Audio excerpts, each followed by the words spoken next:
Holdacious, how's it going guys? So today I'll be showing you some base tips that you can use on your own base in Rust. Now these tips vary from making your base more fortified to using space more efficiently on the inside. So we're going to get right to it. The first tip is building your base with foundations that are higher up. Not only this allows you to expand your base more by not having the foundations run into the ground, but if your foundations are higher up, it will be very hard for people to human tower themselves on top of your base or get to your second floor. The reason why we have the foundations higher up is because it only takes 2 people to jump over a wall. One jumps on the other one's head and gets over the wall. Now that we have the foundations higher up, it would take 4 or 5 people to jump over that wall, making themselves a bigger human tower to get up over there. But that's only really a problem if you only have 1 floor. You can easily put up a second floor, have a wall right along there, and they can't do nothing about it. So that means you should not have foundation steps going to your front door. Place the foundations high so it's difficult for people to jump on over and get on top of your roof, but don't place it too high where you can't even get in through your front door. And while I'm on this subject, I might as well bring up another tip. Now, as you can see, this is very tall. The 2 floors in combination with the high foundations, it would be very difficult for someone to human tower themselves on top of your base.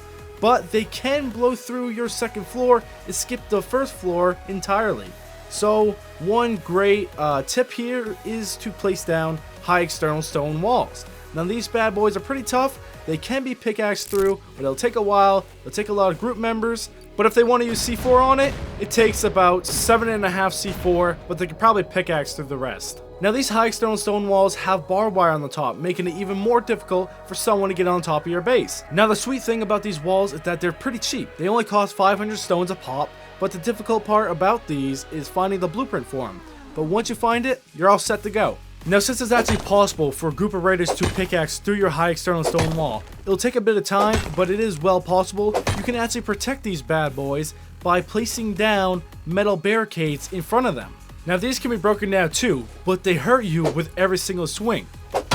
As you can see here, I just received, okay, I'm nearly dead after doing 1 damage to this metal barricade. So the raiders will either waste a bunch of ammo trying to shoot through the metal barricade or explosives. And this is just to get to your high external stone wall, which isn't even at your base yet. That's just another line of defense you have wrapped around your base. As you can see, it took 1 whole C4 to take down these metal barricades. I'm sure rockets will work too. But this is such an easy line of defense to set up around your base that makes it that much harder for raiders to, well, raid you. So a raider really wouldn't want to go through all this trouble to break down the metal barricades, break down the high external stone walls just to get to your outside wall. They're pretty much forced to go through your front entrance. So why don't we fortify that front door even more by creating yet another airlock, making the raiders waste even more C4 to get to your core. Now if you really wanted to, you can keep adding more and more airlocks and more lines of high external stone walls and metal barricades to protect those airlocks. You could just create rings and rings of defense around your base that raiders would have to blow through, waste a ton of explosives, making this base pretty hard to raid. But when you're placing more and more airlocks, make sure they're at least 2 stories tall, so they cannot just human tower up and over and skip all of your lines of defenses. And now we transition into another tip I have for you. Have an airlock system. This is where you have another locked door right behind your front main entrance. So if you were to open up your door to the outside and someone was standing there and they kill you, your front door is now wide open. Well, with the airlock system, you have another door that's locked and closed right behind you. So now they can't just run in and steal all your loot. Now, when building your base, you want to be careful where and how you place your walls and doors, because one side of the wall is actually stronger than the other, including doors. And now as you can see, we are building our base, and we're going to build it from the inside going out. This is automatically making the walls and doorways face the appropriate way. So the tougher side is facing the outside. And now as you can see, these walls have 2 sides. This is a whiter, smoother side and a rougher, darker side. This is a lot harder to pickaxe through. It's actually so hard to break through a wall facing this way, raiders most likely won't do it. And this goes the same for doors. Now when you place down a door, have the door going inside. As you can see here, the smooth side is facing the outside. This is the tougher side to break through. And the other side with the supports, this is the weaker side. this is much easier to break through. As you can see, I'm doing 3 damage per swing, 3 to 4 damage. Now if we're to go on the other side, we are now doing nearly none. After 3 swings, we did 1 damage. Another method of finding out if you have the door facing the right way is to place a key or code lock on the door, and if the key lock or code lock is on the left side, you're good to go. But if it's on the right side, that means they can easily break through it. Now here's a quick tip, and you may never need to use it, but it's just for extra safety. Have your front door different from all the other door codes. That's so if someone is outside trying to break your code all night long, if they eventually get it, they won't get very far. They have to start all over again. Now here's a really great tip if you have access to your roof or somewhat of a balcony leading to the outside. Now if you ever have someone hugging the bottom of your base or at your front door, you can't really get a good angle at them from here. You really can't. So a great way to fix this is to place down little floor triangle balconies that stick out past your wall. You upgrade that, and now you have a platform where you can walk out and get a good angle at the base of your house and your front door. So if there's any intruders, you can easily pop them. And it's good to surround your base with these, so you have a good vantage point all the way around. Now, as we were talking earlier, we had a couple systems in place so people could not skip the first floor and go straight to the second floor. Now, here's a couple more tips on how to prevent that on the inside of your base. Now, you really want to make sure you don't have any furnaces or research tables on any floor below your loot room floor. This is first floor, second floor, whatever floor it is, especially first floor, because people can use them to boost themselves to the next level. All they have to do is break the ceiling and they can just jump on your furnace or research table and they can head on up to your second level. So as long as you make sure you don't have these on the first floor or any floor below the loot room, you're all good. Now here's a tip about cabinets. They have a dome-like sphere where there is no building allowed unless you have access to the cabinet. But that no building zone does not exist below the cabinet except for the one layer below it. Now as I place a cabinet on the second floor, I am building blocked, and as I go down, I am still building blocked. But any level below this, I would not be. And that is proven here, as I'm on the third floor, got access to this cabinet, no other cabinet, come down the first floor, and there is no zone. So with that being said, if someone raids your base looking for your main cabinet on the bottom floor so they can get access to it and build upwards and just skip all the levels to get to the top floor, they cannot do that. Let's say I just broke into the space, got access to this. Look at that. I still don't have access because the one on the second floor was placed before this cabinet, so it overrules that sister cabinet. So even though I got access to this cabinet, I still cannot build up. And let's say I found the stairs to the second floor, busted down the room where the cabinet is, got access to the cabinet on the second floor. Still do not have access because there's another one on the third floor blocking this layer right here. But now that I have these two cabinets, I can now build on the first floor. But that's a lot better than having the alpha cabinet, the main cabinet, placed first on the first floor.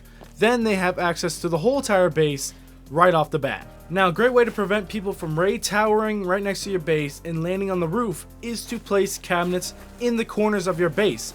That is so it's the furthest out from the core of your base, increasing that radius around where people cannot build. And it's also still pretty protected because it's on the inside of your base. Now to extend this even further is to place little triangle 1x1s all over the place, upgrade them and then seal them off and have a cabinet on the inside. So that ends up looking like this. It's a little 1x1 with a cabinet inside, which will increase that no build radius zone where raiders cannot build. So they won't be able to build a raid tower anywhere near this thing as long as you have these little 1x1s all around your base. Even if they break into the 1x1s and get cabinet access, you still have the ones inside of your base. And if you place cabinets in the corners of your base, that might be enough radius of no building allowed to block raiders from building a raid tower. Now, if you have a fairly large clan so you can build a big enough base, I suggest placing a lot of doors everywhere. Not only to increase your defenses, so it takes a lot of C4 to get to your loot room, but to also confuse the raiders. They might end up wasting a couple C4 on a door that leads to nowhere. So if raiders are in the middle of your base, busting down all these doors, already used up most of their C4, and they come up to an area like this, which door do we choose? Well, a raider might think that this is your loot room because it's more in the core, but you have more levels up ahead, so they can either bust through the roof or try to find the stairs somewhere. But one of these doors could lead to an empty room, being a troll door, so the raiders waste their C4 on it, which they now have less of to use on the rest of your base. But now that we have plenty of systems in place to prevent people from raid towering in and getting on top of your roof, they pretty much have to go through the first floor and make their way up, meaning the top floor is the safest place for a loot room. So that leads to the next tip. Have your loot room one of the highest possible floors, if not the highest, making it so safe from raiders considering they have to work their way up from the bottom floor. Now another great tip for building your base is to honeycomb your base. Have multiple layers of walls in between the outside and your loot room. So it takes a bunch of C4 to go from the outside all the way to your core, where your loot might be. Now I believe the best way to honeycomb your base is to use triangle foundations, as you can place walls in a wavy-like fashion, making a ton of space being used up by walls that they have to blow through in order to get to the core of your base. I've been playing a lot of vanilla Rust lately, and I always end up with a ton of metal fragments that I don't end up using. Now I love to make a gigantic base with all of them, but sheet metal is pretty useless. It's shown to be above the stone tier, but it's not at all. Now sheet metal only takes 1 C4 to break through, while stone takes 2 C4 to break through. It's really not that much better when it comes to someone trying to pickaxe it down. As you can see, I'm doing about 1 to 0 damage per every swing, so I'd say I'm doing half a damage per swing. Now with stone, I do about 1 or 2 damage every swing. I think it's 1 to 2 damage every swing. So you might think you can burn through stone faster, but it has 200 more health than sheet metal does. So sheet metal is sadly pretty useless. Don't build with sheet metal unless it's absolutely necessary. If you really need a substitute, use wood, because at least you can then upgrade to stone. But you cannot change sheet metal to stone. You cannot downgrade it because sheet metal is considered to be higher than stone. So your only other option is to upgrade it to be armored. However, you still can put all those metal fragments to good use. Sheet metal pillars are actually pretty damn good. Pillars don't have to be highly, upgraded. They don't have to be stone or armored. They can be just wood or sheet metal, because you can't really go after pillars. You can't target them unless you take out the walls first. No one really targets pillars unless you have a very tall, skinny tower, where they're just going to try to topple the damn thing. But if you have a nice fat base like the one over there, keep the pillars cheap. It'll save you on resources, and it'll use up all those goddamn metal fragments. Now here's a quick tip to show off how you can use the space in your loot room a lot more efficiently. See, we have 2 large chests down here, but we have all of this open space directly above it. I'll show you how you can actually use that space. What you need to do is you need to place a half block right before where you want your loot room to go to. We're going to place that down, and then we're going to hop right on top of it. You need to crouch jump. It might be a little bit difficult for some people, but you need to jump and then crouch in midair. Now that we're on top of it, we can place down floors attached to that block's height. Now destroy that half block. And there you have it. You now have a nice shelf to place stuff up on and down below. Now, like I said earlier, the loot room should be on one of the top floors. So it's okay to have furnaces in here because the raiders no longer need to use them to jump up to the next level. And that's the end video. I hope you guys learned something. I hope these base tips help you build a better base, a more defended base, and a base that uses its space more efficiently. So, thank you guys so much for watching. Remember to have a fantastic day. I know I will. And I'll see you guys all later. They're just killing each other. That's not even fun. Well, if they're doing it, I might as well do it. What you say? That it's all.